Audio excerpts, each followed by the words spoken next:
بس اسے شہر کے اسٹاپ پر اتار کر چکی گئی تھی، پر اس کے پیسے بس میں ہی چوری ہو گئے تھے۔ وہ پہلی بار شہر آئی تھی اور اب سہم کر ایک کونے میں بیٹھی تھی۔ اسی طرح رات کا 1 بج چکا تھا۔ وہاں اچانک چمکیلے کپڑوں میں عورتیں کھڑی ہونے لگی تھیں۔ اسے یہ سمجھنے میں دیر نہیں لگی کہ وہ جسم فروشی کے لیے کھڑی ہیں۔ اس سے پہلے کہ وہ وہاں سے جاتی، اچانک پولیس کی گاڑیاں آئی تھیں اور ان عورتوں کو پکڑتی گاڑیوں میں ڈالنے لگیں۔ اے لڑکی، تم بھی سیدھی طرح گاڑی میں بیٹھو ہو یا؟ پولیس والا غرایا تو وہ خوف سے نفی میں سر ہلانے لگی۔ ہم ایسی ویسی لڑکی نہیں، ہم گلرانے ہیں، وہ روتے ہوئے بولی تو فون پر بات کرتے ایس پی شاذم نے سر تپیل گہری نظر سے اس لڑکی کو دیکھا۔ ہمارا پیسہ چوری ہو گیا، ہم شریف لڑکی ہیں۔ وہ اچانک ہچکچاتے لیتے رونے لگی۔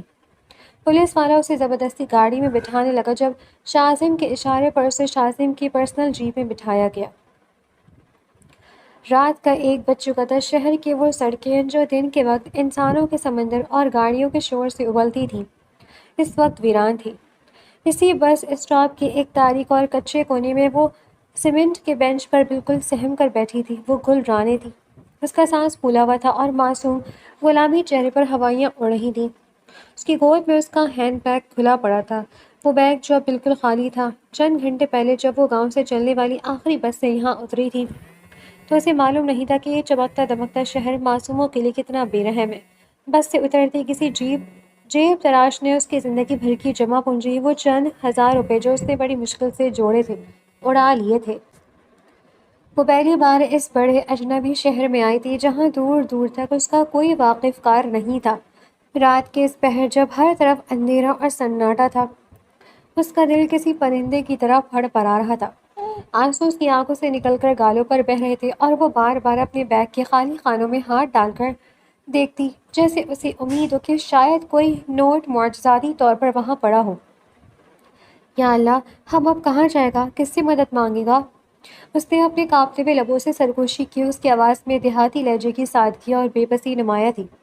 ابھی وہ اپنی اس مصیبت سے نکلنے کا راستہ سوچ ہی رہی تھی کہ اچانک بس اسٹاپ کے قریب اونچی ایڑی کے جوتوں کی آواز گونجی۔ گلرانے نے سہم کر سر اٹھایا۔ اندھیرے سے نکل کر چند عورتیں بس اسٹاپ کے روشن حصے میں آ کر کھڑی ہو گئیں۔ ان کے کپڑے چمکیلے اور بھڑکیلے تھے، چہروں پر گہرا میک اپ تھا جو رات کی لائٹ میں سستا اور عجیب لگ رہا تھا۔ وہ آپس میں اونچی آواز میں ہنس رہی تھیں اور سڑک سے گزرنے والے اکا دکا گاڑیوں کو عجیب نظروں سے دیکھ رہی تھیں۔ گلرانے نے زندگی میں کبھی ایسا منظر نہیں دیکھا تھا۔ ان عورتوں کے لباس، ان کا انداز اور ان کی باتیں سن کر معصوم دکھنے والی گلرانے کو یہ سمجھنے میں دیر نہیں لگی کہ یہ کوئی شریف جگہ نہیں ہے اور یہ عورتیں یہاں کس مقصد کے لیے کھڑی ہیں۔ وہ جسم فروشی کا بازار تھا جو رات ڈھلتے ہی اس اسٹاپ پر سج جاتا تھا۔ خوف کی ایک سرد لہر گلرانے کی ریڑھ کی ہڈی میں دوڑ گئی۔ اس کا ضمیر چلایا کہ اسے یہاں سے فوراً بھاگ جانا چاہیے، اس سے پہلے کہ وہ بھی کسی بڑی دلدل میں پھنس جائے۔ وہ بھی بینچ سے اٹھی ہی تھی اور اپنے بیگ کو بازو میں دبا کر وہاں سے نکلنے کا راستہ ڈھونڈ ہی رہی تھی کہ اچانک دور سے تیز سائرن کی آوازیں گونجی۔ سرخ اور نیلی لائٹوں کی چمک نے پورے بس اسٹاپ کو اپنی لپیٹ میں لے لیا۔ تیز رفتاری سے آتی ہوئی پولیس کی 2 گاڑیاں زوردار بریک لگا کر بالکل بس اسٹاپ کے سامنے رکیں۔ پولیس بھاگو! چمکیلے کپڑوں والی عورتوں میں ہلچل مچ گئی۔ وہ ادھر ادھر بھاگنے لگی، لیکن پولیس نے پھرتی سے گاڑیوں سے اتر کر انہیں چاروں طرف سے گھیر لیا۔ پورے اسٹاپ پر چیخ و پکار اور گالی گلوچ کا شور مچ گیا۔ گلرانے خوف کے مارے وہیں پتھر کی ہو کر رہ گئی۔ اس نے اپنی زندگی میں کبھی پولیس کی اس طرح کی چھاپہ مار کارروائی نہیں دیکھی تھی۔ کانسٹیبل بشیر، جو ایک ہٹا کھٹا اور اکھڑ مزاج پولیس والا تھا، غصے سے چلاتے ہوئے ان عورتوں کو پکڑ پکڑ کر گاڑی کے پچھلے حصے میں ڈال رہا تھا۔ اچانک اس کی نظر کونے میں کھڑی گلرانے پر پڑی جو خوف سے کانپ رہی تھی، اور جس کا یہ حلیہ اگرچہ ان عورتوں جیسا نہیں تھا، لیکن رات کے اس پہر وہاں موجودگی اسے بھی مشکوک بنا رہی تھی۔ کانسٹیبل بشیر بھاری قدم اٹھاتا ہوا اس کی طرف بڑھا۔ اس کے ہاتھ میں موجود ڈنڈا دے کر گلرانے کے پاؤں تلے سے زمین نکل گئی۔ اے لڑکی! بشیر اس کے بالکل سامنے آ کر غرایا۔ اس کی آواز میں دھاڑ تھی۔ تم بھی سیدھی طرح گاڑی میں بیٹھتی ہو یا میں اپنا طریقہ استعمال کروں؟ چل، نخرے مت دکھا اور بیٹھ گاڑی میں۔ گلرانے کا چہرہ خوف سے بالکل سفید پڑ گیا۔ اس نے دیوانہ وار نفی میں سر ہلانا شروع کیا اور اس کے ہاتھ بری طرح کانپ رہے تھے اور آنکھوں سے ٹپ ٹپ آنسو اس کے کرتے پر گر رہے تھے۔ نہیں نہیں بابا، ہم ایسی ویسی لڑکی نہیں، ہم گلرانے ہیں، وہ ہچکیاں لیتے ہوئے پھٹی پھٹی آواز میں بولی۔ اس کا لہجہ ٹوٹا پھوٹا تھا اور وہ شدید گھبراہٹ میں اپنے الفاظ بھی درست نہیں ادا کر پا رہی تھی۔ شریف زادیہ رات کے 1 بجے اس بدنام بس اسٹاپ پر ٹھمکے نہیں لگاتی۔ چل زیادہ ڈرامے مت کر، تھانے چل کر تیری ساری شرافت نکل جائے گی، بشیر نے تیز لہجے میں کہا اور آگے بڑھ کر اس کا بازو پکڑنے کے لیے ہاتھ بڑھایا۔ خدا کے لیے ہم کو چھوڑ دو، ہمارا پیسہ چوری ہو گیا تھا، ہم شریف لڑکی ہیں، ہم گاؤں سے آیا ہے۔ وہ اچانک اونچی آواز میں ہچکیاں لے کر رونے لگی اور پیچھے ہٹنے کی کوشش کی، لیکن اس کی پیٹھ بینچ سے جا لگی۔ اسی وقت پولیس کی مین جیپ کا اگلا دروازہ کھلا، ایک لمبا روپ دار اور گندمی رنگت کا حامل نوجوان گاڑی سے اترا۔ اس نے پولیس کی بلیک کمانڈو یونیفارم پہن رکھی تھی جس پر چمکتا ہوا ایس پی کا بیج اس کے رتبے کی گواہی دے رہا تھا۔ وہ ایس پی شازم تھا، اس کے ایک ہاتھ میں اس کا اسمارٹ فون تھا جس پر وہ کسی انتہائی اہم اور خطرناک کیس کے سلسلے میں اپنے ماتحت سے سخت لہجے میں بات کر رہا تھا۔ میں نے کہا نا عمران، مجھے جبار خان کے ہر نیٹ ورک کی ڈیٹیل چاہیے، اگر اس بار کوئی بھی لوپ ہول رہ گیا تو میں تمہیں معطل کر دوں گا۔ شازم کی آواز میں ایک ایسی کاٹ اور روب تھا کہ آس پاس کھڑے سپاہی بھی سیدھے ہو کر کھڑے ہو گئے۔ شازم نے فون کان سے ہٹایا اور جیسے ہی اس نے اپنی نظریں سامنے اٹھائیں اسے کانسٹیبل بشیر کی آواز اور ایک لڑکی کے رونے کی ہچکیاں سنائی دی۔ اس نے اس لڑکی کو دیکھا جو کونے میں سمٹی رو رہی تھی۔ شازم نے سر تا پیر اس لڑکی کا جائزہ لیا، اس کا سادہ سا سوسی سوٹ، پیروں میں آم سی چپل، چہرے پر معصومیت اور آنکھوں میں موجود سچا خوف۔ وہ کسی بھی زاویے سے ان پیشہ ور عورتوں جیسی نہیں لگ رہی تھی، بلکہ وہ واقعی کسی بڑی مصیبت میں پھنسی ہوئی دیہاتی لڑکی لگ رہی تھی۔ کانسٹیبل بشیر نے جیسے ہی گل رانے کو زبردستی بازو سے پکڑ کر گاڑی کی طرف کھینچنا چاہا، گل رانے نے ایک بار پھر چلائی، چھوڑو ہم کو، ہم شریف لڑکی ہے۔ شازم نے وہیں سے اپنا ہاتھ اٹھایا اور ہوا میں ایک ہلکا سا اشارہ کیا۔ وہ اشارہ کانسٹیبل بشیر کے لیے کافی تھا۔ بشیر فوراً وہیں رک گیا اور گل رانے کو چھوڑ کر شازم کو سیلیوٹ کیا۔ شازم خاموش قدموں سے چلتا ہوا ان کے قریب آیا۔ اس کی شخصیت کا سحر اور روب ایسا تھا کہ گل رانے نے خوفزدہ نظروں سے اس کی طرف دیکھا اور اپنے بیگ کو اپنے سینے سے لگا لیا، جیسے وہ شازم سے خود کو بچانے کی کوشش کر رہی ہو۔ شازم نے گل رانے کے ابلتے ہوئے آنسوں اور اس کے معصوم چہرے کو دیکھا۔ اس کے دماغ میں سیکنڈوں کے اندر ایک پلان تیار ہوا۔ وہ شہر کے سب سے خطرناک انڈر ورلڈ ڈان جبار خان کا کیس سالو کر رہا تھا۔ اس کی جان کو شدید خطرہ تھا اور اس کے اعلیٰ افسران اس کے گھر پر سیکیورٹی رکھنے کے لیے دباؤ ڈال رہے تھے، جس سے شازم صاف انکار کر چکا تھا، کیونکہ وہ اپنے گھر میں پولیس فورس کا گھیراؤ پسند نہیں کرتا تھا اور اس کی بیمار ماں بیگم شمیم کو ایک مخلص کیئر ٹیکر کی ضرورت تھی۔ یہ لڑکی جو شہر میں بالکل اکیلی اور بے سہارا تھی، اس کے اس مسئلے کا بہترین حل بن سکتی تھی۔ شازم اپنے خاص ڈرائیور جمیل کی طرف دیکھا جو گاڑی کے پاس کھڑا تھا اور اپنی بھاری سنجیدہ آواز میں حکم دیا، جمیل، اسے میری پرسنل جیپ میں بٹھاؤ۔ جی صاحب۔ جمیل نے ادب سے سر جھکایا اور گل رانے کی طرف بڑھا۔ آؤ لڑکی، صاحب کی گاڑی میں بیٹھو۔ گل رانے نے ایک بار پھر خوف سے شازم کو دیکھا۔ اس کی کالی گہری آنکھیں شازم کے چہرے پر ٹک گئیں۔ وہ بری طرح گھبرائی ہوئی تھی۔ اسے نہیں معلوم تھا کہ یہ پولیس والا اسے کہاں لے کر جا رہا ہے، لیکن اس ماحول سے نکلنے کا یہی ایک راستہ تھا۔ وہ لرزتے قدموں سے چلتی ہوئی شازم کی پرسنل جیپ کے پچھلے حصے میں جا بیٹھی۔ شازم نے جیپ کا اگلا دروازہ کھولا اور فرنٹ سیٹ پر بیٹھ گیا۔ جمیل نے گاڑی سٹارٹ کی اور جیپ بس اسٹاپ سے نکل کر اندھیری سڑک پر دوڑنے لگی۔ گاڑی کے اندر مکمل خاموشی تھی۔ گل رانے پچھلی سیٹ کے کونے میں دبک کر بیٹھی تھی، کھڑکی سے باہر دیکھتے ہوئے۔ اس کے آنسو اب بھی خاموشی سے بہہ رہے تھے اور وہ بار بار اپنے ہاتھ کی انگلیاں مڑوڑ رہی تھی۔ شازم نے گاڑی کے فرنٹ مرر میں نظر اٹھا کر پچھلی سیٹ پر بیٹھی اس لڑکی کو دیکھا۔ اس کے چہرے کی معصومیت اور بے بسی دیکھ کر شازم کے سخت دل میں ایک ہلکی سی تڑپ، ایک انجانی کشش نے جنم لیا۔ وہ آئینے میں اسے مسلسل دیکھتے ہوئے دل ہی دل میں سوچ رہا تھا کہ معصوم دیہاتی لڑکی بغیر کسی شک و شبہ کے میرے گھر میں رہ سکتی ہے، ماں کی دیکھ بھال بھی ہو جائے گی اور کسی کو کانوں کان خبر بھی نہیں ہوگی کہ یہ یہاں کہاں سے آئی ہے۔ یہ لڑکی میرے بہت کام آ سکتی ہے۔ گاڑی رات کے اندھیرے کو چیرتی ہوئی شازم کے گھر کی طرف بڑھ رہی تھی۔ بلیک پرسنل جیپ ایک بہت بڑے لوہے کے خودکار گیٹ کے سامنے آ کر رکی۔ سیکیورٹی گارڈ نے فوراً ایس پی شازم کی گاڑی کو پہچان کر احترام سے سیلیوٹ کیا اور گیٹ کھول دیا۔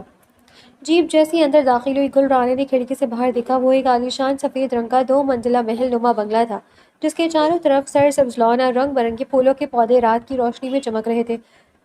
گھر کی شان و شوکت دیکھ کر کسی عام بھی انسان کی آنکھیں کھلی کی کھلی رہ جاتی اور گل رانے بھی حیرت سے ارد گرد دیکھ رہی تھی۔ جیپ پورچ میں آ کر رکی۔ شازم نے گاڑی کا دروازہ کھولا اور باہر نکل کر پیچھے دروازہ کھول دیا۔ اترو، شازم نے اپنی بھاری اور سنجیدہ آواز میں کہا۔ گل رانے نے اپنے دوپٹے کو مزید مضبوطی سے اڑا اور اپنے خالی ہینڈ بیگ کو بازو سے دبایا۔ اور ڈرتے ڈرتے جیپ سے نیچے اتری۔ اس کی سستی سی چپل کی آواز پورچ کے قیمتی ماربل پر گونجی۔ وہ سر جھکائے شاسم کے پیچھے پیچھے چلنے لگی۔ شاسم نے جیسے ہی گھر کا دروازہ کھولا، اندر کا منظر کسی 5 اسٹار ہوٹل سے کم نہیں تھا۔ مہنگے فانوس، قیمتی صوفے اور دیواروں پر لگی نایاب پینٹنگز اس گھر کی مالکی عمارت کی گواہی دے رہی تھی۔ شاسم اسے سیدھا گراؤنڈ فلور پر واقع ایک وسیع اور پرسکون کمرے کی طرف لے گیا۔ کمرے میں مدھم روشنی تھی اور بیڈ پر ایک ظریف لیکن انتہائی پروقار خاتون ٹیک لگائے بیٹھی تھی۔ ان کے چہرے پر بیماری کے اثرات تھے مگر ان کی آنکھوں میں ایک عجیب سی ممتا اور نرمی تھی۔ یہ بیگم شمیم تھی، شاسم کی پیاری ماں۔ شاسم بیٹا تم آ گئے؟ بیگم شمیم کے چہرے پر اپنے اکلوتے بیٹے کو دیکھ کر مسکراہٹ پھیل گئی، لیکن جیسے ہی ان کی نظر شاسم کے پیچھے کھڑی لڑکی پر پڑی، ان کے چہرے پر حیرت کے تاثرات ابھرے۔ اور یہ لڑکی کون ہے بیٹا؟ شاسم آگے بڑھا، اپنی ماں کے ماتھے پر محبت سے بوسہ دیا اور پھر گل رانے کی طرف اشارہ کرتے ہوئے بولا، امی یہ گل رانے ہیں، یہ گاؤں سے پہلی بار شہر آئی تھی اور بس اسٹاپ پر اس کے سارے پیسے چوری ہو گئے۔ رات کے اس پہری سڑک پر بالکل اکیلی اور بے سہارا تھی۔ میں اسے یہاں لے آیا ہوں۔ آپ کو ایک مخلص کیئر ٹیکر کی ضرورت تھی جو 24 گھنٹے آپ کے ساتھ رہ سکے، اور اسے ایک محفوظ چھت کی ضرورت تھی۔ اب سے یہ اسی گھر میں رہے گی اور آپ کی دیکھ بھال کرے گی۔ بیگم شمیم نے گل رانے کو غور سے دیکھا۔ اس کا روتا ہوا معصوم چہرہ، سادگی سے بندھے ہوئے بالا اور اس کی آنکھوں میں موجود سچا خوف دیکھ کر بیگم شمیم کا مادری دل پگھل گیا۔ انہوں نے اپنے دونوں ہاتھ آگے بڑھائے۔ ادھر آؤ میری بچی، ڈرو مت، بیگم شمیم نے انتہائی نرمی سے پکارا۔ گل رانے نے لرزتے قدموں سے آگے بڑھ کر بیگم شمیم کے بیڈ کے پاس گھٹنوں کے بل بیٹھ گئی۔ اس نے بیگم شمیم کا ہاتھ تھام لیا اور اس کی آنکھوں سے دوبارہ آنسو بہنے لگے۔ جی بی بی جی، ہم بہت شریف لڑکی ہے، ہمارا کوئی نہیں ہے ادھر اس بڑے شہر میں، ہم کو لگتا تھا ہم مر جائے گا رات کو، وہ اپنی ٹوٹی پھوٹی دیہاتی زبان میں ہچکیاں لیتے ہوئے بولی۔ بیگم شمیم نے شفقت سے اس کا سر اپنے سینے سے لگا لیا اور اس کے بالوں کو سہلانے لگی۔ میری بچی، اب تم بالکل محفوظ ہو، رونے کی کوئی ضرورت نہیں، میرا شاسم تمہیں یہاں لایا تو اب تمہیں کسی چیز کا ڈر نہیں ہونا چاہیے۔ اسی لمحے کمرے کے دروازے پر اونچی ایڑی کی جوتوں کی تیکھی آواز سنائی دی اور ایک مغرور تھیکے نینگ نقش والی لڑکی کمرے میں داخل ہوئی۔ یہ فروا تھی، شاسم کی پھپھو کی بیٹی، جو مغربی لباس میں ملبوس تھی اور اس کے چہرے پر ہر وقت ایک تکبر کا سایہ رہتا تھا۔ اس نے جیسی بیڈ پر ایک دیہاتی لڑکی کو بیگم شمیم کی گلے لگے دیکھا، اس کی آبرو تن گئے۔ او مائی گاڈ شاسم، ممانی جان، یہ کیا ڈرامہ چل رہا ہے یہاں پر؟ فروا نے شدید کراہیت سے گل رانے کے سر سے پیر تک دیکھا، جیسے وہ کوئی انسان نہیں بلکہ کڑوا کرکٹ ہو۔ شاسم، یہ کس آفت کو اٹھا لائے ہو تم سڑک سے؟ اس کا حلیہ دیکھو، اور یہ چپل، چھی، یہ ہمارے اتنے بڑے گھر کے ملازموں کی معیار پر بھی پوری نہیں اترتی۔ گل رانے نے فوراً اس کے طنز پر خود کو مزید سکیڑ لیا اور بیگم شمیم کے دوپٹے کے پیچھے چھپنے لگی، جیسے وہ فروا کی آواز سے شدید خوفزدہ ہو گئی ہو۔ فروا، اپنی زبان کو لگام دو، شاسم نے انتہائی سرد اور وارننگ بھرے لہجے میں کہا۔ اس کی آنکھوں میں غصے کی چمک ابھری۔ یہ اس گھر میں مہمان بھی ہے اور امی کی کیئر ٹیکر بھی، اس کے بارے میں ایک فضول لفظ میں برداشت نہیں کروں گا۔ لیکن شاسم، تم اتنے لاپرواہ کیسے ہو سکتے ہو؟ فروا نے منہ بناتے ہوئے کہا۔ آج کل کی ایسی لڑکیاں شکل سے معصوم بنتی ہیں لیکن اندر سے چور اور مکار ہوتی ہیں۔ ہماری جان، آپ اس پر اتنی جلدی بھروسہ مت کریں۔ بس کر دو فروا، میں ایک انسان کی پرکھ رکھنا جانتی ہوں، بیگم شمیم نے فروا کو ٹوکتے ہوئے کہا اور پھر گل رانے کا چہرہ اوپر اٹھایا۔ گل رانے بچی، جاؤ، کچن میں چچا رمضان ہوں گے، ان سے کہو کہ تمہیں کمرہ دکھا دیا اور میرے لیے چائے کا ایک کپ بنا لاؤ۔ جی بی بی جی، ہم ابھی لاتا ہے۔ گل رانے نے جلدی سے سر ہلایا اور اپنے بیگ کو اٹھایا اور کمرے سے باہر نکل گئی۔ شاسم وہیں کھڑا رہا، لیکن اس کی نظریں گل رانے کی پرس پر ٹکی ہوئی تھی۔ اس لڑکی کی سادگی اور معصومیت نے اس کے دل کے کسی پوشیدہ کونے میں ایک عجیب سی ہلچل مچا دی تھی۔ تھوڑی دیر بعد گل رانے کچن میں چلی گئی۔ وہاں ایک بوڑھے وفادار ملازم چچا رمضان چائے تیار کر رہے تھے۔ گل رانے کچن میں داخل ہو کر ہر چیز کو ایسے دیکھ رہی تھی جیسے اس نے زندگی میں کبھی ماڈرن کچن نہ دیکھا ہو۔ چچا جی، یہ بی بی جی نے چائے مانگا ہے، ہم لے جائے گا؟ اس نے معصومیت سے پوچھا۔ ہاں بیٹا، یہ ٹرے تیار ہے، تم آرام سے لے جاؤ، چچا رمضان نے نرمی سے کہا۔ گل رانے نے چائے کی ٹرے اٹھائی، لیکن جیسے وہ کچن سے نکل کر لاؤنج کی طرف بڑھی جہاں شاسم اور فروا کھڑے بات کر رہے تھے، اس کے قدم لڑکھڑائے، جیسے اسے اس فرش پر چلنے کی عادت نہ ہو۔ ارے بابا! گل رانے نے ایک چھوٹی سی چیخ ماری۔ ٹرے اس کے ہاتھ میں بری طرح ہلی اور چائے کی پیالی سے کچھ گرم چائے اچھل کر سیدھی نیچے فرش پر اور فروا کے مہنگے جوتوں پر جا گری۔ او مائی گاڈ، تم اندھی ہو کیا؟ فروا نے چیختے ہوئے اپنے پیر کو پیچھے کھینچا اور غصے سے پاگل ہو گئی۔ میرا اتنا مہنگا ڈیزائنر جوتا خراب کر دیا اس جاہل لڑکی نے۔ میں نے کہا تھا نا ممانی جان سے کہ یہ لڑکی کسی کام کی نہیں ہے، اسے تو چلنا بھی نہیں آتا۔ گل رانے فوراً فرش پر بیٹھ گئی اور اپنے دوپٹے کے پلو سے فروا کے جوتے صاف کرنے لگی۔ اس کی آنکھوں میں خوف کے آنسو تیرنے لگے۔ ہم کو معاف کر دو باجی، ہم سے غلطی ہو گیا، یہ فرش بہت چمکتا ہے، ہمارا پیر پھسل گیا، ہم شریف لڑکی، ہم جان کی نہیں کیا، دور ہٹو مجھ سے، مجھے مت چھوؤ۔ فروا نے نفرت سے اسے پیچھے دھکیلا۔ شاذم جو کچھ فاصلے پہ کھڑا یہ سب دیکھ رہا تھا، اس کے چہرے پر ایک دھیمی سی مسکراہٹ ابھر آئی۔ وہ گل رانی کی اس شدید گھبراہٹ، اس کی معصوم صورت اور اس کی پینڈو حرکات کا دیکھ کر دل ہی دل میں اس کی سادگی کا اسیر ہو رہا تھا۔ اسے شہر کی مکار اور ماڈرن لڑکیوں کے درمیانی لڑکی ایک تازہ ہوا کے جھونکے کی طرح لگی۔ وہ جتنا فروا کے طنز پر سہم رہی تھی، شاذم کے دل میں اتنی ہی اس کے لیے تڑپ بڑھ رہی تھی۔ شاذم آگے بڑھا اور گل رانی کو بازو کے نرمی سے پکڑ کر اسے فرش سے اٹھایا۔ جب شاذم کے مضبوط ہاتھ نے گل رانی کے نازک بازو کو چھوا تو دونوں کے درمیان ایک سیکنڈ کے لیے وقت جیسے رک گیا۔ گل رانی نے اپنی بڑی بڑی سہمی ہوئی آنکھوں سے شاذم کے چہرے کو دیکھا اور شاذم نے اس کے چہرے پر موجود سچی بے بسی کو محسوس کیا۔ تم ٹھیک ہو؟ کہیں چائے تمہارے ہاتھ پر تو نہیں گری؟ شاذم نے پہلی بار انتہائی نرم اور فکر مند لہجے میں پوچھا، جو اس کے سخت پولیس والے روب سے بالکل مختلف تھا۔ نہیں نہیں صاحب، ہم ٹھیک ہے۔ گل رانی نے شرما کر اور سہم کر اپنی نظریں جھکا لی۔ چچا رمضان، شاذم نے آواز دی، یہاں صفائی کروائیں اور گل رانی کو اس کا کمرہ دکھائیں، اب اسے مزید تنگ نہ کیا جائے۔ اس نے آخری جملہ فروا کی طرف دیکھ کر ایک سخت وارننگ کے طور پر کہا۔ فروا غصے سے پیر پڑکتی ہوئی وہاں سے اپنے کمرے کی طرف چلی گئی، لیکن جانے سے پہلے اس نے دیکھا کہ چچا رمضان کچن کے پاس کھڑے ہیں۔ وہ تیز قدموں سے چچا رمضان کے پاس گئی اور ان کے قریب ہو کر زہریلی آواز میں بولی، چچا رمضان، اس لڑکی پر کڑی نظر رکھنا، یہ جتنی معصوم بن رہی ہے مجھے اتنی ہی مشکوک لگ رہی ہے۔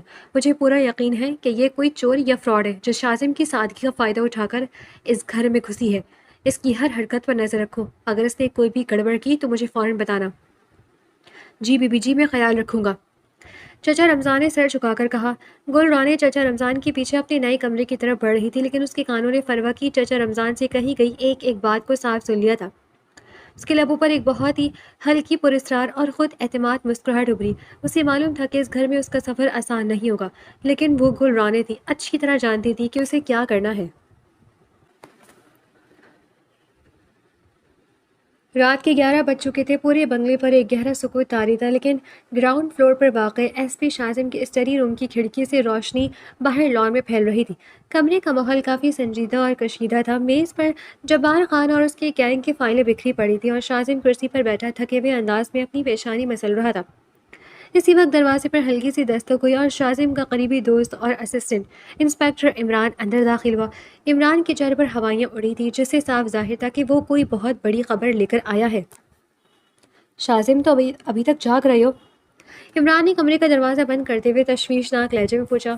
تم دیکھ رہے ہو عمران، انڈر ورلڈ کی یہ فائلیں مجھے سونے نہیں دیتی۔ شاذم نے سرد آہ بھرتے ہوئے کہا۔ کہو کیا اپڈیٹ ہے؟ عمران میز کے قریب آیا اور جھک کر دھیمی لیکن انتہائی سنجیدہ آواز میں بولا، شاذم، ہمارے انٹیلیجنس سورسز سے بہت خطرناک خبر ملی ہے۔ جبار خان اب حد سے زیادہ بھوکلا چکا ہے۔ تم نے اس کے 2 بڑے نیٹ ورک کو تباہ کیا ہے اور اب وہ براہ راست تمہاری جان کے پیچھے ہے۔ اس کے شوٹرز شہر میں داخل ہو چکے ہیں اور ان کا اگلا ٹارگٹ تمہارا ہی گھر ہے۔ شاذم کے چہرے پر خوف کا ایک سائے تک نہ ابھرا۔ اس نے اکھڑ پن سے اپنے ہونٹوں پر ایک مغرور مسکراہٹ سجائی۔ تو کیا وہ عمران، جبار خان جیسے گیدڑوں کی دھمکیوں سے شاذم اپنے فرائض سے پیچھے نہیں ہٹے گا؟ میں جانتا ہوں تم بہادر ہو، لیکن یہ بہادری نہیں، حماقت ہے شاذم۔ عمران نے اس کا کندھا ہلاتے ہوئے کہا، تمہاری بیمار ماں اس گھر میں رہتی ہے، تمہیں فوراً اپنے گھر کی سیکیورٹی بڑھانی ہوگی۔ میں کل ہی یہاں پولیس فورس کی ایک پوری نفری اور ایلیٹ فورس کے گارڈز تعینات کر رہا ہوں۔ ہرگز نہیں، شاذم نے سختی سے انکار کرتے ہوئے میز پر ہاتھ مارا۔ میں اپنے گھر کو کوئی پولیس چھاونی یا جیل خانہ نہیں بناؤں گا۔ امی پہلے بیمار ہے، وہ اتنے پولیس والے دیکھ کر مزید خوفزدہ ہو جائیں گی۔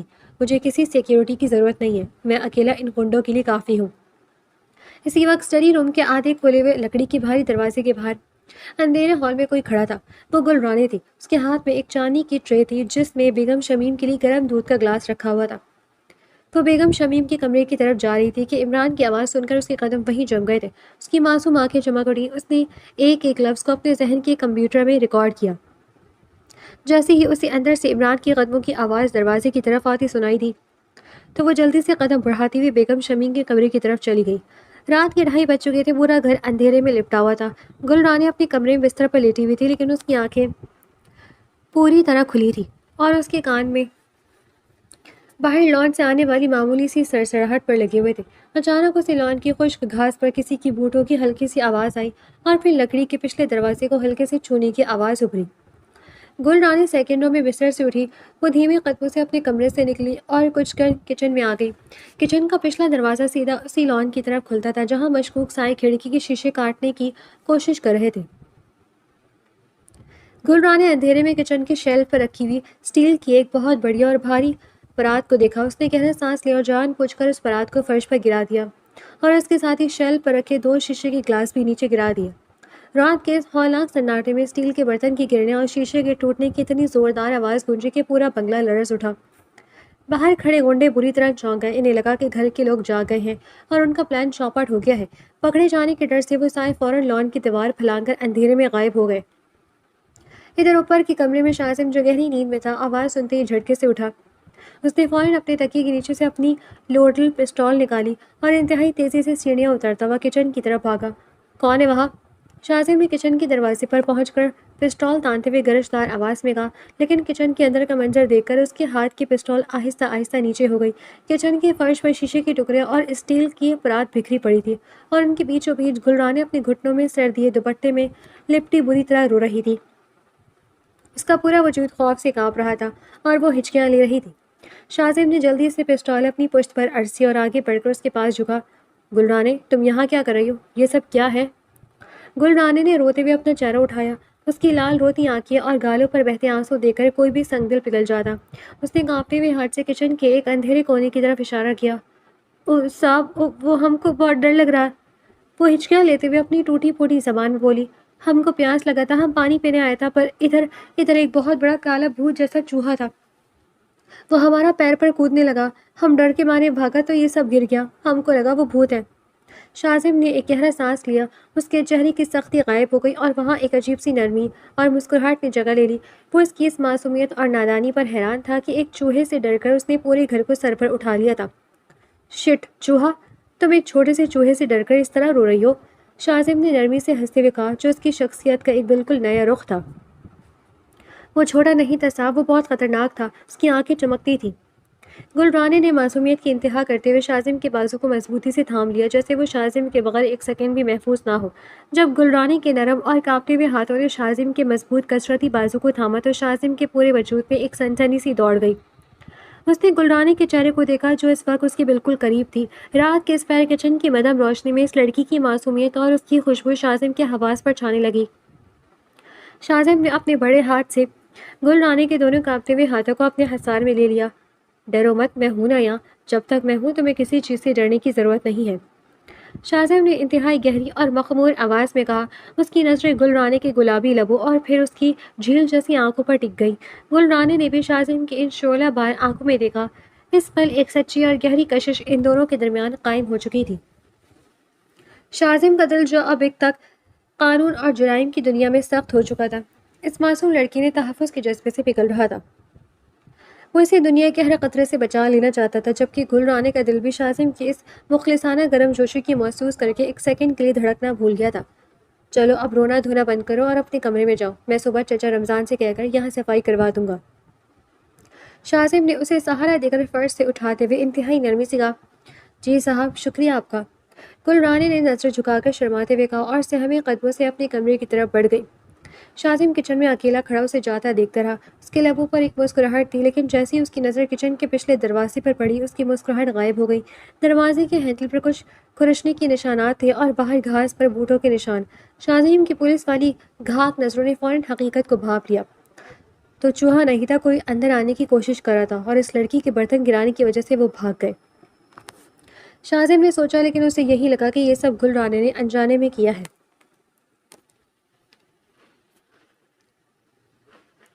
شازم کے عالیشان بنگلے کا ڈائننگ ہال اس وقت روشنیوں سے جگمگا رہا تھا. بریانی کی خوشبو, کڑھائی اور طرح طرح کے کھانوں کی مہک پورے ہال میں پھیلی ہوئی تھی. یہ ایک چھوٹا سا خاندانی ڈنر تھا جس میں شازم کی پھپھو شہناز اور ان کی بیٹی فروا مدعو تھی.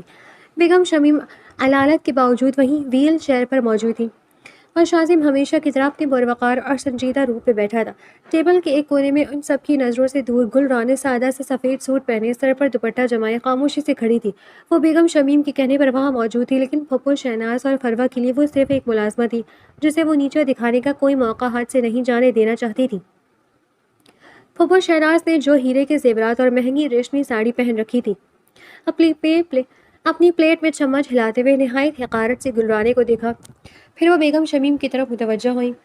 شمیم، میں تو حیران ہوں تمہاری عقل پر، اتنے بڑے اور رئیس گھرانے میں تم نے اس پینڈو لڑکی کو لا کر رکھ دیا ہے۔ پھپھو شہناز نے اپنی ناک چڑھاتے ہوئے کہا، اس کا حلیہ تو دیکھو، ایسا لگتا ہے ابھی بھی کسی کھیت سے اٹھ کر آئی ہے۔ اس شہر کے طور طریقے، بڑے لوگوں میں اٹھنا بیٹھنا، اسے کیا معلوم؟ شہناز، وہ یہاں کوئی مہمان بن کر نہیں آئی، میری دیکھ بھال کے لیے آئی ہے، اور بہت نیک بخت لڑکی ہے۔ بیگم شمیم نے نرمی سے مدافعت کرنی چاہی۔ مامی، آپ تو بس ہر ایک پر پگھل جاتی ہیں۔ فروا نے اپنی ماں کی تائید کرتے ہوئے اونچی آواز میں کہا، یہ ملازمہ صفت لڑکیاں سے منہ بنانا جانتی ہیں۔ کل ہی کی بات ہے، اس نے کچن میں اتنے قیمتی برتن توڑ دیا اور مجھ پر چائے گرا دی۔ اسے تو یہ بھی نہیں معلوم کہ تمیز کس چڑیا کا نام ہے۔ گل رانی نے بیچارگی سے اپنا سر جھکا لیا، اس کی بڑی بڑی آنکھوں میں آنسو تیرنے لگے۔ اس نے اپنے دوپٹے کا پلو انگلیوں میں مروڑنا شروع کر دیا، جیسے وہ ان کے تن سے اندر تک ٹوٹ چکی ہو۔ اے لڑکی، ادھر آؤ! پھپھو شہناز نے گلرانے کو انتہائی تحقیر آمیز لہجے میں آواز دی، وہاں بت بن کر کیوں کھڑی ہو؟ اگر اس گھر کا نمک کھاتی ہو تو کچھ کام بھی کرنا سیکھو۔ گل رانی لرزتے قدموں سے چلتی ہوئی ان کے قریب آئی۔ جی بیگم صاحبہ۔ اس کی آواز میں کپکپاہٹ اور خوف صاف آیا تھا۔ فروا نے اسی وقت اپنے پیر کو آگے بڑھایا، جس سے باہر آتے وقت ہلکی مٹی لگی ہوئی تھی۔ دیکھو، باہر لان سے آتے ہوئے میرے جوتے پر مٹی لگ گئی ہے، ذرا جھکو اور میرا یہ جوتا صاف کرو۔ ملازموں کو اپنی اوقات یاد ہونی چاہیے۔ یہ سن کر بیگم شمیم کا چہرہ فق ہو گیا۔ فروا، یہ تم کیا کہہ رہی ہو؟ وہ کوئی جوتے صاف کرنے والی نہیں ہے۔ تمہاری جانا، آپ پلیز بیچ میں مت بولے۔ ملازمہ ہے تو ملازموں کی طرح رہے۔ فروا نے بدتمیزی سے کہا اور گل رانے کو گھورتے ہوئے بولی، کیا ہوا؟ سنائی نہیں تم نے؟ چلو صاف کرو میرا جوتا۔ گل رانے نے سر جھکائے رکھا اور اس کے گالوں پر آنسو ٹپ ٹپ گرنے لگے۔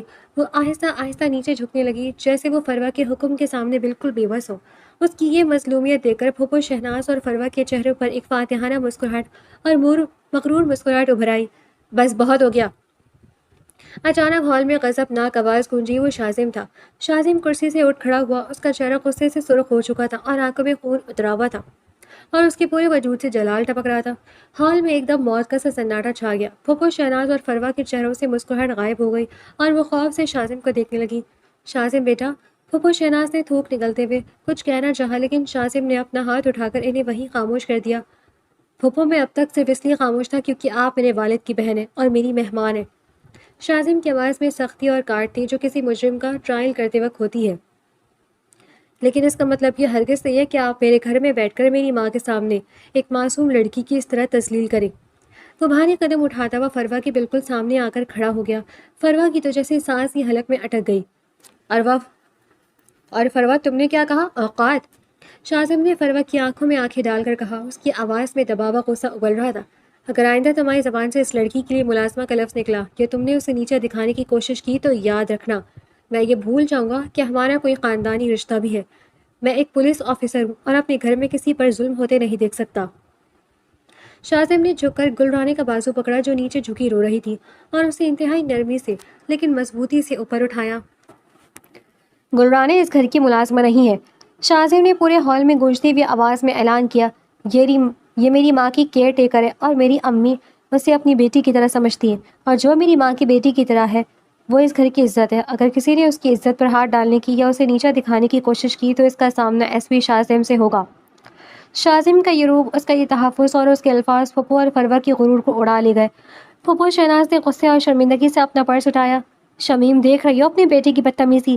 ایک ادنا لڑکی کے لیے اس نے ہماری یہ حالت کر دی۔ ہم یہاں ایک پل نہیں رکیں گے۔ فروا اور پھپھو شہناز بغیر کھانا کھائے، بغیر پیر پٹکتی ہوئی ہال سے باہر نکل گئیں، لیکن شازم کو ان کے جانے کی کوئی پرواہ نہیں تھی۔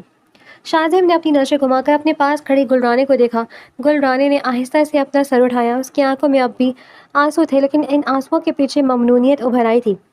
اس نے اپنی زندگی میں بہت سے مرد دیکھے تھے، بہت سے افسران دیکھے تھے، لیکن جس طرح شازم نے اپنے پورے خاندان کے سامنے کھڑے ہو کر اپنی انا اور رشتوں کو داؤ پر لگا کر اس کی عزت کا تحفظ کیا تھا، اس نے گل رانے کے دل کے کسی بہت ہی گہرے اور پوشیدہ تار کو چھو لیا تھا۔ وہ اس وقت کوئی ایکٹنگ نہیں کر رہی تھی، اس کی آنکھوں میں شازم کے لیے سچی عزت اور محبت کی چمک تھی۔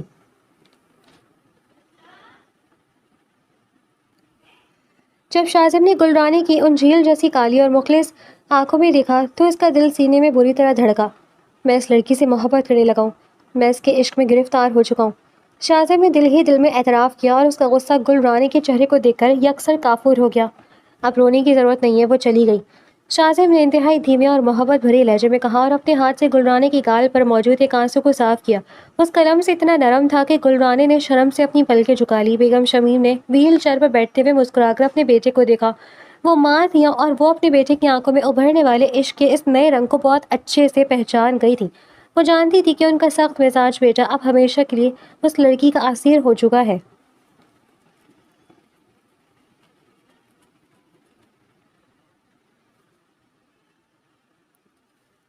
رات کے 2 بج رہے تھے۔ آسمان پر کالی گھٹا چھائی ہوئی تھی۔ انسپکٹر عمران اور پولیس کی ایک بھاری نفری جبار خان کے ایک مبینہ ٹھکانے پر چھاپا مارنے کے لیے شہر کے دوسرے کونے میں مصروف تھی، اور یہی جبار خان کا بچھایا ہوا اصل جال تھا، شاذم کو بالکل اکیلا اور تنہا کرنے کا جال۔ بنگلے کے بیرونی گیٹ پر تعینات 2 گارڈز موجود تھے کہ سیاہ لباس میں ملبوس 5 سایہ دار وجود دیواریں پھیلا کر اندر داخل ہوئے۔ ان کے ہاتھوں میں سائلنسر لگی جدید پسٹلز اور خنجر تھے۔ اس سے پہلے کہ گارڈز اپنی رائفلیں سیدھی کرتے، غنڈوں نے انتہائی بے رحمی سے ان پر فائرنگ کر دی۔ گارڈز شدید زخمی ہو کر وہیں ڈھیر ہو گئے۔ لکڑی کے مین دروازے کو ایک زوردار جھٹکے سے توڑا گیا اور وہ 5 مسلح غنڈے ہال کے اندر داخل ہو گئے۔ ان کے چہروں پر نقاب تھے اور آنکھوں میں صرف موت کا رقص تھا۔ لاؤنج میں ہونے والی آہٹ اور گارڈز کی ہلکی سی چیخ سن کر شاذم، جو اپنے کمرے میں فائلز دیکھ رہا تھا، بجلی کسی تیزی سے باہر نکلا۔ اس کے ہاتھ میں پسٹل تھی۔ جیسے ہی اس کی نظر لاؤنج میں موجود مسلح غنڈوں پر پڑی، اس کا پولیس والا خون کھول اٹھا۔ جبار خان کے پالتو کتے، تو آخر تم یہاں لوگ آ ہی گئے، شاذم نے گرجدار آواز میں کہا، اور بغیر ایک سیکنڈ ضائع کیے پہلے غنڈے پر گولی چلا دی۔ گولی سیدھی اس کے کندھے پر لگی اور وہ چیخ کر فرش پر گر پڑا۔ اسے ختم کر دو، جبار بھائی کا حکم ہے، یہ زندہ نہیں بچنا چاہیے۔ باقی 4 غنڈے ایک ساتھ شاذم پر جھپٹ پڑے۔ ہال گولیوں کی آوازوں اور شیشے کے ٹوٹنے کی صداؤں سے گونج اٹھا۔ شاذم نے صوفے کے پیچھے پوزیشن لی اور کمال کی بہادری کا مظاہرہ کرتے ہوئے مقابلہ کرنے لگا۔ اس نے دوسرے غنڈے کی ٹانگ پر نشانہ لے کر اسے ناکارہ کر دیا، لیکن اب اس کی پسٹل کی گولیاں ختم ہو چکی تھیں۔ وہ اکیلا تھا اور غنڈے اب بھی 3 تھے، جو پوری طرح لیس تھے۔ اسی شور شرابے کو سن کر بیگم شمیم اپنے کمرے میں ویل چیئر پر باہر نکل آئیں۔ ان کا چہرہ خوف اور سفید تھا۔ شاذم، میرے بچے، وہ چلائیں، امی اندر جائیں۔ شاذم چلایا اور جیسے ہی وہ اپنی ماں کو بچانے کے لیے آگے بڑھا، ایک غنڈہ پیچھے سے لپکا۔ اس کے ہاتھ میں لوہے کا ایک بھاری راڈ تھا۔ اس نے پوری طاقت سے وہ راڈ شاذم کے سر کے پچھلے حصے پر دے مارا۔ ایک ہولناک آواز آئی۔ شاذم کے سر سے خون کا فوارہ چھوٹ پڑا۔ اس کی آنکھوں کے سامنے اندھیرا چھانے لگا۔ وہ لڑکھڑایا، پسٹل اس کے ہاتھ سے چھوٹ کر دور جا گری اور وہ گھٹنوں کے بل فرش پر گر پڑا۔ شدید درد اور نیم بے ہوشی کے عالم میں بھی اس کی نظریں اپنی ماں پر تھیں۔ ایک لمبا بدقماش غنڈہ بیگم شمیم کے بالکل قریب پہنچا اور اس نے اپنی پسٹل سیدھی بیگم شمیم کی پیشانی پر تان دی۔ بہت اچھل رہے تھے ایس پی صاحب، اب دیکھو اپنی بڈھی ماں کو مرتے ہوئے، اس کے بعد تمہاری باری ہے۔ غنڈے نے مکرانہ ہنسی ہنستے ہوئے ٹریگر پر انگلی دبا دی۔ نہیں، امی کو چھوڑ دو۔ شاذم نے فرش پر تڑپتے ہوئے اپنی پوری طاقت سمیٹ کر چلانا چاہا، لیکن اس کے جسم نے جواب دے دیا تھا۔ وہ اپنی ماں کو اپنی آنکھوں کے سامنے مرتا دیکھنے کے کرب سے تڑپ اٹھا۔ ٹھیک اسی وقت جب موت بیگم شمیم کے بالکل سر پر کھڑی تھی، کچن کے اندھیرے راستے سے ایک وجود نمودار ہوا۔ وہ گلرانے تھی، لیکن یہ وہ گلرانے نہیں تھی جو چوہے سے ڈر کر رو پڑتی تھی یا فروا کے طنز پر سہم جاتی تھی۔ اس کا پورا وجود، اس کا اٹھنا بیٹھنا، اس کا باڈی لینگویج یکسر بدل چکا تھا، جیسے کسی نے اس کے اندر کا سوئچ آن کر دیا۔ اس کا سوتی دوپٹہ اب اس کے کمر سے مضبوطی سے بندھا ہوا تھا، بال پیچھے جوڑے میں جکڑے تھے اور اس کی جھیل جیسی معصوم آنکھوں میں اب خطرناک تاثر اتر آیا تھا۔ اس سے پہلے کہ غنڈے کی انگلی ٹریگر پر دبا پاتی، گلرانے سیدھے غنڈے کے اوپر جا گری۔ اس نے غنڈے کی کلائی کو پکڑ کر اتنے زور سے مڑوڑا کہ ہڈی ٹوٹنے کی آواز پورے ہال میں گونجی۔ آہ! غنڈے درد سے چلایا اور پسٹل اس کے ہاتھ سے چھوٹ گئی۔ گلرانے نے وہ پسٹل ہوا میں ہی کھینچ کی اور اسی غنڈے کے سر پر پسٹل کے بٹ سے اتنا زوردار وار کیا کہ وہ بغیر کوئی آواز نکالے وہی بے ہوش ہو کر گر پڑا۔ باقی 2 غنڈے جو شاذم کے پاس کھڑے تھے، یہ منظر دیکھ کر شاک رہ گئے۔ ان کے وہم و گمان میں بھی نہیں تھا کہ اس گھر میں ایک ایسی آفت بھی چھپی ہو سکتی ہے۔ یہ لڑکی کون ہے؟ گولی مارو اسے، دوسرا غنڈہ چلایا، لیکن گلرانے نے موقع دینے کی عادت نہیں تھی۔ وہ مارشل آرٹس کی ایک بلیک بیلٹ ہولڈر اور اسپیشل فورسز کی ٹرینڈ کمانڈو تھی۔ جیسے ہی دوسرے غنڈے نے بندوق سیدھی گلرانے کے فرش پر ایک پرفیکٹ سلائڈ لی اور اس کی ٹانگوں پر کیک ماری کہ وہ ہوا میں لہراتا وہ اچھلا اور پیٹھ کے بل شیشے کے میز پر جا گرا۔ میز چکنا چور ہو گئی اور وہ گنڈے وہیں تڑپنے لگا۔ تیسرا گنڈا جو قداور تھا خنجر نکال کر گل رانے کی طرف لپکا۔ گل رانے نے انتہائی چستی سے اس کے وار کو ڈوج کیا اور اپنے دائیں ہاتھ کی کک سے اس کے چہرے پر ہولناک وار کیا۔ گنڈے کے منہ سے خون کا فوارہ نکلا۔ گل رانے یہی نہیں رکی، اس نے اس کے پیٹ پر بیک ٹو بیک 3 پنچ مارے۔ سیکنڈوں کے اندر 3 خطرناک اور مسلح گنڈے فرش پر بے سود پڑے ہوئے تھے اور ان کا غرور خاک میں مل چکا تھا۔ شاذم جو فرش پر نیم بے ہوشی کی حالت میں پڑا تھا اور جس کے سر سے خون بہہ رہا تھا، اپنی دھندلی اور سرخ آنکھوں سے یہ پورا منظر دیکھ رہا تھا۔ اس کا دماغ اس وقت شدید ترین صدمے میں تھا۔ یہ کون ہے؟ یہ میری معصوم دیہاتی گل رانے ہے؟ یہ تو کسی بین الاقوامی ایجنسی کی کمانڈو کی طرح لڑ رہی ہے۔ یہ حرکتیں، یہ مارشل آرٹس، یہ گولیوں کی رفتار سے تیز موومنٹ، یہ کیا ہو رہا ہے؟ شاذم کے ذہن میں سوالات کا طوفان تھا، لیکن اس کے جسم میں اتنی سکت نہیں تھی کہ وہ کھڑا ہو سکے۔ باہر لان میں موجود باقی 2 زخمی گنڈے جو گولیوں کی آوازیں سن کر اندر بھاگے تھے، جیسے ہی ہال کے دروازے پر پہنچے، گل رانے نے شاذم کے سامنے ایک مضبوط ڈھال کی طرح کھڑے ہو کر پوزیشن لے لی۔ اس کا رخ دروازے کی طرف تھا، دونوں ہاتھوں میں پسٹول مضبوطی سے تھمی ہوئی تھی اور اس کا نشانہ اچھا تھا۔ اسٹاپ، وہیں رک جاؤ۔ گل رانے کی آواز کڑکدار، روبدار اور کمانڈنگ آفیسر کی آواز تھی جو مجرموں کا دل دہلا دیتی تھی۔ گنڈوں نے جیسے ہی فائر کرنا چاہا، گل رانے کی پسٹول سے 2 فائر ہوئے اور ایک گولی پہلے گنڈے کے ہاتھ پر لگی اور اس کا ہتھیار دور جا گرا اور دوسری گولی دوسرے گنڈے کے پاؤں کے آر پار ہو گئی۔ دونوں گنڈے درد سے چلاتے ہوئے زمین پر بیٹھ گئے۔ گل رانے نے آگے بڑھ کر ان کے ہتھیار کو اپنے پیر سے دور دھکیلا اور اکیلے پورے بنگلے کو چند منٹوں میں کلیئر کر دیا۔ جب پورا گھر محفوظ ہو گیا تو گل رانے نے پسٹول کو لاک کیا اور اسے نیچے رکھ دیا۔ اس کا سانس تھوڑا سا پھولا ہوا تھا۔ وہ گھومی اور اس کی نظر شاذم پر پڑی جو اب بھی اسے پھٹی پڑی اور شاکڈ نظروں سے دیکھ رہا تھا، جیسے وہ کوئی خواب دیکھ رہا ہو۔ گل رانے کے چہرے پر ایک سیکنڈ کے لیے دوبارہ وہی پرانی نرمی اور فکر مندی آئی۔ وہ جلدی سے شاذم کے پاس فرش پر بیٹھی اور اس کے زخمی سر کو اپنے ہاتھوں میں لے لیا۔ صاحب آپ ٹھیک ہیں؟ آنکھیں کھولیں پلیز، آنکھیں رکھیں کھلی پلیز۔ اس کی آواز میں اب دوبارہ وہی پرانی تڑپ تھی، لیکن اس کا راز اب شاذم کے سامنے فاش ہو چکا تھا۔ شاذم نے ہچکچاتے ہوئے اپنے خون آلود ہاتھ سے گل رانے کے چہرے کو چھونا چاہا۔ اس کے لبوں سے صرف اتنا نکلا، تم گل رانے ہو؟ اس سے پہلے کہ گل رانے کوئی جواب دیتی، باہر پولیس کی گاڑیوں کے سائرن دور سے گونجنے لگے، کیونکہ گل رانے نے لڑائی کے دوران ہی اپنے خفیہ سگنل ڈیوائس سے بیک اپ فورس کو الرٹ کر دیا تھا۔ شاذم کی آنکھیں آہستہ آہستہ بند ہونے لگی اور وہ مکمل بے ہوش ہو گیا، لیکن اس کے ذہن پر اس دیہاتی لڑکی کا یہ مہیب اور شاندار روپ ہمیشہ کے لیے نقش ہو چکا تھا۔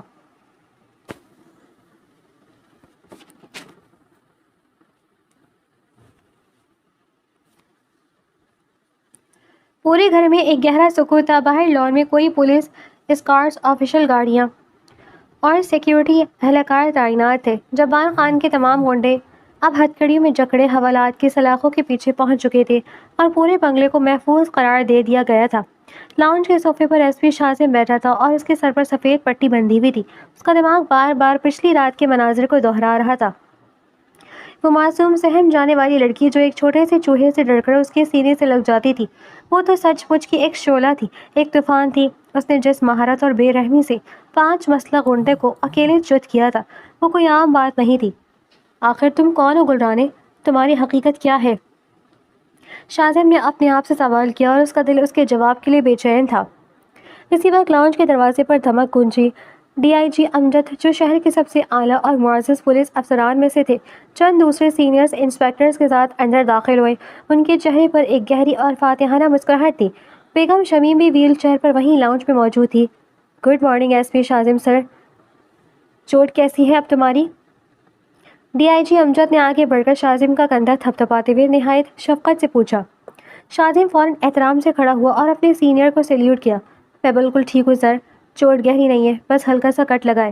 لیکن سر، رات کو جو کچھ ہوا اور جس طرح اس لڑکی گل رانے نے انڈر ورلڈ کے شوٹرز کا مقابلہ کیا، میں شدید الجھن میں ہوں۔ وہ کوئی عام دیہاتی لڑکی نہیں ہو سکتی۔ شاذم کی آواز میں تجسس کو دیکھ کر ڈی آئی جی امجد اونچی آواز میں ہنس پڑے۔ میں جانتا ہوں شاذم، تمہارے دماغ میں اس وقت سوالات کا ایک پورا طوفان ہوگا۔ ڈی آئی جی نے مسکراتے ہوئے لاؤنج کے دروازے کی طرف اشارہ کیا۔ اپنے تمام سوالات کے جوابات کے لیے ذرا پیچھے مڑ کر دیکھو۔ شاذم نے جیسے ہی مڑ کر دیکھا، اس کی سانسیں ایک پل کے لیے رک گئیں اور اس کی آنکھیں حیرت سے پوری طرح کھل گئیں۔ دروازے پر ایک خاتون آفیسر کھڑی تھی۔ اس نے استری شدہ کڑکدار black and navy lady police uniform پہن رکھی تھی، اس کے کندھوں پر انسپیکٹر کے چمکتے ہوئے گولڈ سٹارز تھے، پیروں میں چمکتے ہوئے بلیک لانگ بوٹس اور سر پر پولیس کیپ نہایت خوبصورتی سے لگی ہوئی تھی، جس کے نیچے اس کے بال اسمارٹ طریقے سے جکڑے ہوئے تھے۔ اس کا چہرہ وہی تھا، معصوم، دلکش اور جادوئی، لیکن اب اس کے چہرے پر اعلیٰ آفیسر کا وقار، رعب اور غضبناک خود اعتمادی تھی۔ وہ آگے بڑھی، شاذم کے بالکل سامنے آ کر رکی، اپنے بوٹوں کو ایک جھٹکے سے آپس میں ملایا اور اپنا دایاں ہاتھ ماتھے کے پاس لے جا کر ایک شاندار اور کڑکدار آواز میں سیلیوٹ کیا۔ Special branch intelligence and security wing سے انسپیکٹر گل رانے رپورٹنگ سر۔